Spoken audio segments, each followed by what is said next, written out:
guys, welcome to my channel. Ngayon ay gagawa tayo ng chili garlic oil.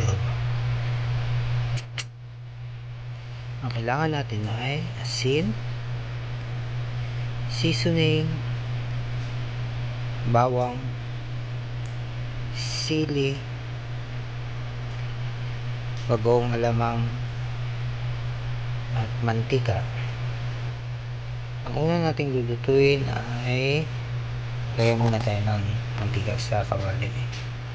Una nating lulutuin ay ang bawang. At sa pagdurog ng bawang, ginamitan ko siya ng blender.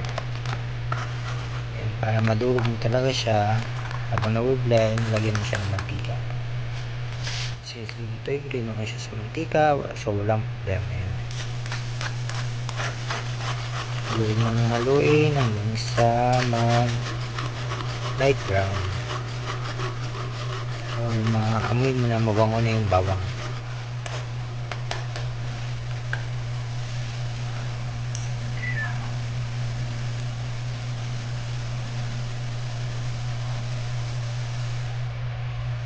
Ayan, medyo mabango na yung bawang. Pwede mo na siyang patuloy haluin. Haluin mo lang siya para matanggal yung mga dumikit sa ilalim o sa kawali.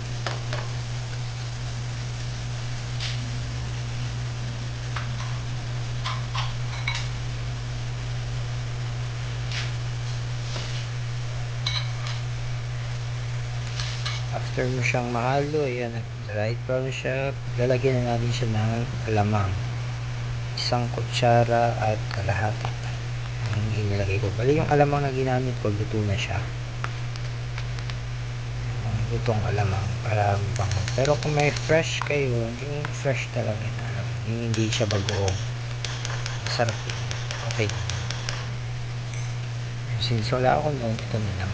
Lutong bagoong alamang nilagay ko. Haluin lang ng haluin. Maraming niluluto mo lang uli yung bagoong alamang.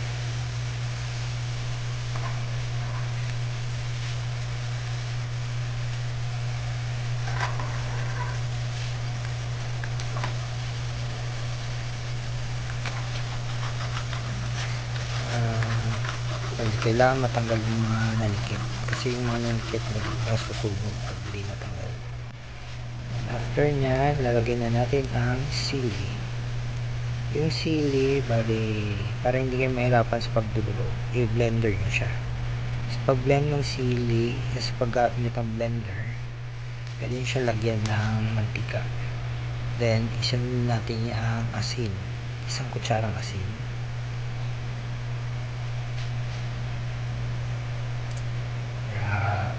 May lasa, panlasa.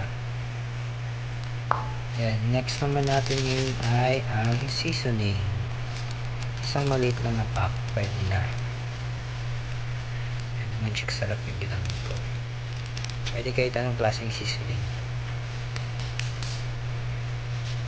After nyan, pwede natin palakasan yung apoy, then haluin lang ng haluin.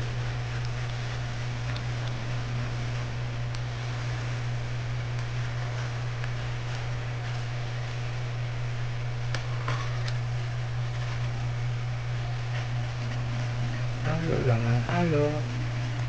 Pag inaantay natin na medyo maluto yung sili, pero dapat hindi ma-overcook, kasi pag na-overcook, mawawala yung anghang niya. Bali yung sili na ginamit ko is nasa 150 grams ng sili. Yung bawang naman nasa 5 buong bawang yung dinugo ko.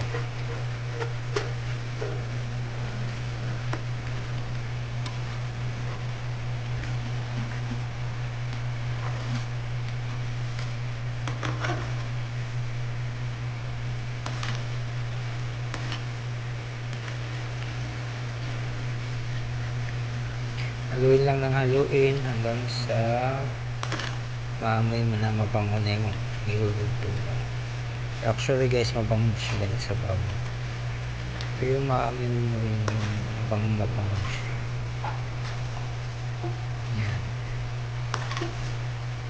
continuous yung paghalo.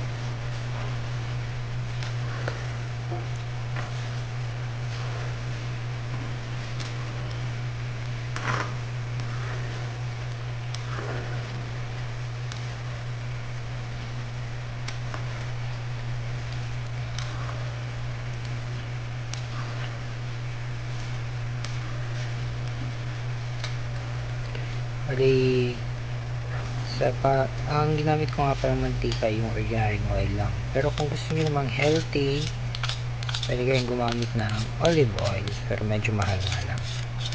Pero since ordinaryong mantika lang, okay na yun.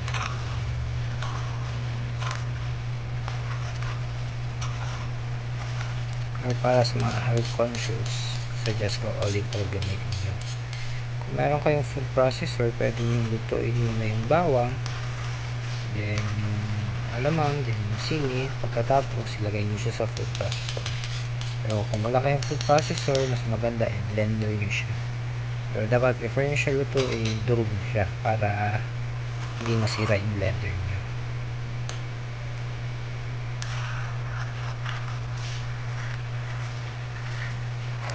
Malapit na siya mag-release.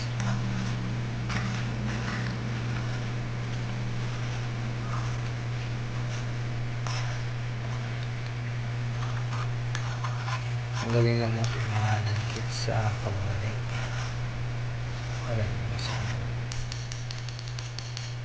ayan, lapit na, konti na lang.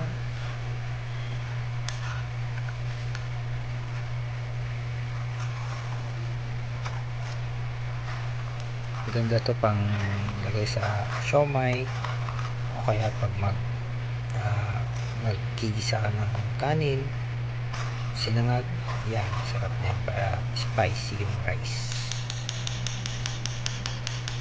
Ayan, luto na siya guys. Ganyan lang siya kadali. Sana nagustuhan nyo. Hope you like it and enjoy appetizer.